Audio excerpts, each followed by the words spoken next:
We're here at PRI 2014 and we've just managed to track down Shane T, and Shane's getting a lot of press at the moment for his tuning work with EKanoo Racing over in Bahrain, and currently EKanoo's Supra is the fastest, the quickest import in the world with a 6.040, and it's painfully close to that 5-second pass.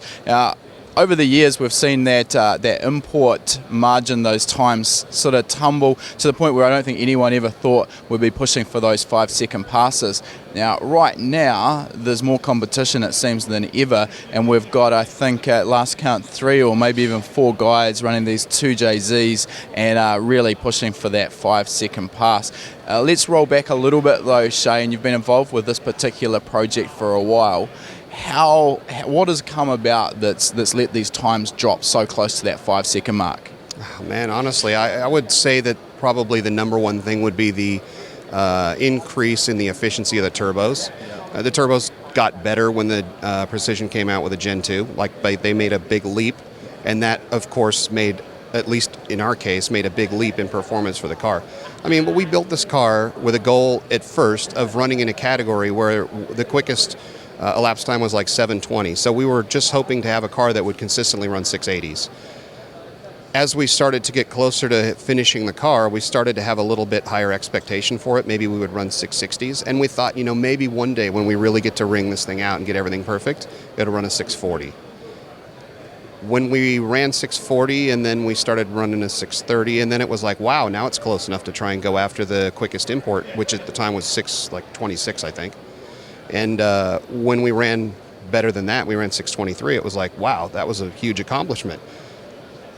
Anything's possible, but still a quarter of a second away from the 5-second zone is probably not something that we can actually attain. But, every time you make a run down the racetrack, you analyze the data and look at it and go, wow, I can't believe we just made the best run we've ever made and it looks that crappy. Look at all this stuff we can fix. A lot of times that works, a lot of times it doesn't, but as you keep picking away at it, pretty soon it comes back with another number that surprises you. And the next run we made was like, I think the next jump we made from 623 was like 615, I think. And that was like, holy crap, we just came up with a whole nother tenth. That was insane. And when we ran 615, we thought maybe it's possible someday, if we reconfigure the car some way, shape, or form to get it to run in the 5s, wouldn't that be awesome? But hell, that's a long ways away, and no one's even close so far.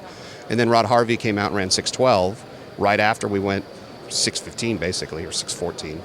And it was like, okay, well, guess what? It's a huge motivational thing, I think. When anybody goes out there and breaks a barrier, everybody else goes, well, if they did it, that means it's possible, let's go after it. And then they try it, because it's been it was a stale number for a number of years. Joe Signorelli had run 626, and no one had ever gone quicker for a number of years until we did.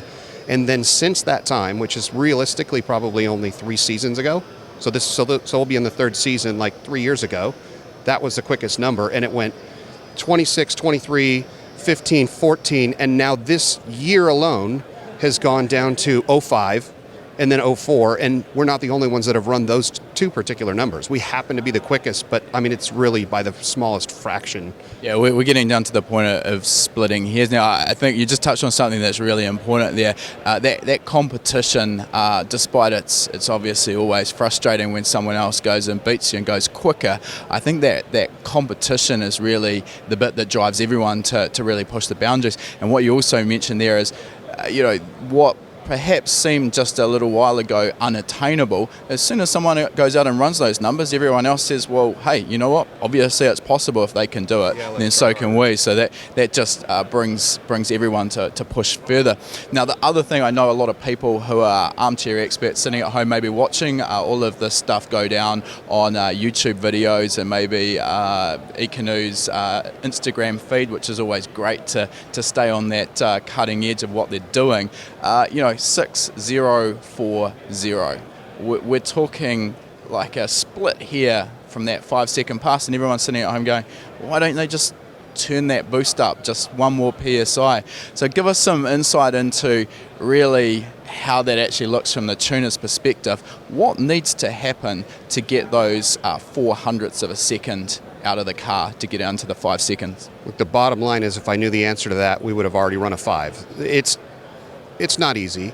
And, I'll take one step back to something you just brought up, which is that, we just have a certain level of respect because we know how difficult it's been to make our car run the number that it's run, giving all the resources we have. And, I'd be lying if I said that I didn't feel a little bit bad when someone else runs better than us, but it is motivational. But we have a genuine level of respect for anyone out there with one of these types of cars that's trying to do that, because it's so hard. It's hard no matter where you are in the world, no matter what time of the day or night you run. It's a difficult task. And so we're actually proud of the whole, all of us. There's 10 cars now that have gone quicker than 639, and they're all imports.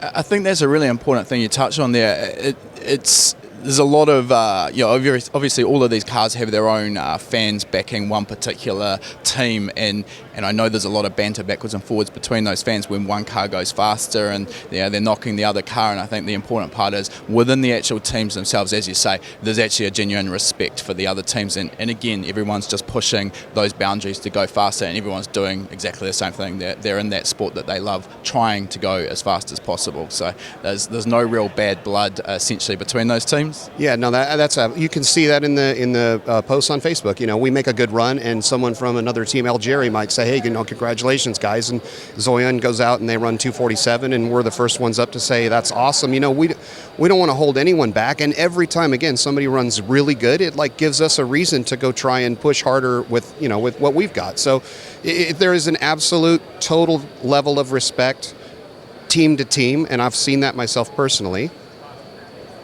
Of course, we want to be the first to run a 5, and just like they want to be the first to run a 5. And honestly, I would just be happy to see anybody run a 5. As far as what it's going to take in our car, when we ran the 604 with a 0, the diff broke before it got to the finish line, which is why it slowed down to 604 with a 0. The bottom line is, if we get all of our incrementals lined up from all of those runs we made at the last event, we have the opportunity to put probably a 601 or a 602 up on the board. The problem is that's not enough, because the magic number is still 300s quicker than that, or some odd number. So it's really, in our case, the car is so close to not making it down the racetrack almost every run. I mean, it is so on the edge. We can't find any place where there's a big gain to be made. There's no longer any low-hanging fruit to be easily picked. It's going to come down to some luck, the conditions being right, and us getting it dead nuts. We're absolutely trying with every possible thing we have to make it happen, short of building a different car. But whether it happens or not, I don't know. I mean, I'm confident that we can run quicker than we ran, because we know it was already trying to run quicker than that and slowed down. But what will it take? I just have this bad feeling that we're going to go over there and we're going to get to 601 or 6 flat, and then we're going to do that about 10 times in a row. It's like Groundhog Day, right? You go back up and it just keeps doing the same thing every run. I hope that doesn't happen, but we've got all the best equipment you can actually use for one of these cars, like Liberty gearbox and all the engine stuff from Titan, and Precision's supplying us with the turbos, and we work back and forth with them to try and help them develop the products to make it better for everybody. So it's a big effort on everyone's part, but really it's going to take some luck and just some chances to try it, and hopefully it happens. I touched on just before, the general consensus would be, well, let's just turn the boost up another PSI. And I just wanted to get into that a little bit, like the actual getting a car to run these sort of numbers, getting everything, all the ducks in a row, everything to align, and getting those numbers out of it is a little bit more than just engine power. So really it comes down to the engine, the chassis setup, the clutch setup, everything has to really work together, correct? Yeah, well look, trust me, if it was about 1 pound to boost, we would have already done it. And the short answer is, without giving anything too technical away, that we can't turn the boost up anymore. So you've got to that point where the turbo's just out of flow, it's out of efficiency, and more boost doesn't equal more power? Yeah, I mean, at this point now, it's almost like a pro stock car, right? There's no more knobs to turn to make it way more powerful. Now it's just about trying to manage what we have, and the problem is we're already, there's no big spot where there's a big gain to be had. It's all going to be little gains, and it sucks because as a power adder racer, you're always used to being able to have the option to crank this or crank that or do whatever and fix whatever it is. If you want to make that jump, well, hell, we'll just do this and see if it goes. But there's nothing left. I don't even know if maybe we'll be here 2 years from now talking about still trying to do it. Everybody's so close. I'm sure it's coming probably in the next year. We'd love to do it next week. I've seen the same thing a few years back in Australian door slammer racing, where everyone was right on that brink of going into the fives, and then all of a sudden the floodgates open. I have no doubt that we'll be here next year at PRI 2015 talking about the 580s or 595s that half a dozen import cars are running. Now let's just take a step back from your current setup, and you said that this current combination that's all it's got available to it. So, if you were building a car from scratch or an engine combination from scratch, and let's say 580s were your goal, what would you do differently? What do you think it is that's limiting the engine power? Let's just keep it simple. Well, look, the problem with this car is the category that it runs in. We're only allowed to run a 10.5-inch wide tire. Okay. Even if we could put the bigger tire on the car, we would basically be starting over with a new combination. So we felt like we know how to make this tire work. If we put that other tire on and it doesn't work, we've wasted the runs. I mean, realistically, I know everybody thinks that we just go over there and we can do whatever we want, but we really can't. Testing's open to everyone at an event Tuesday and Wednesday, and it's true, you can run as many times as you want, but you can't take one of these cars to the starting line 15 times in 4 hours. You start at 8 o'clock and you finish at midnight. You realistically can probably, if you don't go all the way to the finish line, you can probably make 4 runs, a couple of half-track hits, and then try it and see what it does. But then you're just out of time. So you get, every time there's an event, we get maybe 4 and 4 on 2 test days, and then there's 2 qualifying runs. So you've got, 8 or 10 chances, and it doesn't, all it takes is, you make a little mistake and it shakes the tire and there's one lost and you don't learn anything. And it's easy to get behind the 8 ball. So we don't want to change the setup to, even if we did, we won't be allowed to run the event. We would have to run it in testing only if we wanted to even try it. So we keep the tire on it. That probably, if we could change the tire, but maybe that would take us 2 months to figure it out, or not, I don't know. We did try it with a big tire in the States before it ever went to Australia, and it shook like shit. We took it right back off and put the 10.5 tire on it because we were going to run 10.5 anyway. We just wanted to see if it would go. And I think I think 580s is absolutely possible. Probably not in that car, but you know what? I didn't think we could run 605 with that car or 04 with that car either.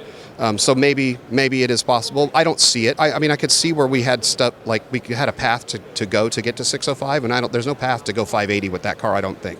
Still steel body, still stock firewall. I think that the aero is probably better on some of these other cars. We could build a lighter car if we could fit a rule or a place where there was no rule, and we could make the car light, make the aero better, and take our powertrain and put it in that kind of a car. I absolutely think we could run 580s with it. Maybe we couldn't run 570s with it, but I absolutely think we could run 580s with a big tire and, all the right combination. What's that good for at the end of the day? I don't know. You can say you're the world's quickest and fastest import, but no one else wants to recognize it because it doesn't match their particular category. But we don't really play that. I don't really care. Like, honestly, so the cars that run in the States, they get to run big tires. Maybe they have better aero. The cars are a little bit lighter than our car. But guess what? Our rules say we have to do this, so we got no choice. And good on them for having a car that fits their rules, that's lighter. The guys in Australia have cars that are heavier than we are. So it's just difficult no matter where you are. And I mean, the guys in Australia don't live in Bahrain. The guys in Bahrain don't race in Australia. The guys in the States and Puerto Rico don't race in Australia either. So any one of them that runs that number will just be a huge, huge accomplishment, a huge milestone. And I'm just proud to stand up here and speak with you about it and be able to be one of the people that has a chance to be the first to do it.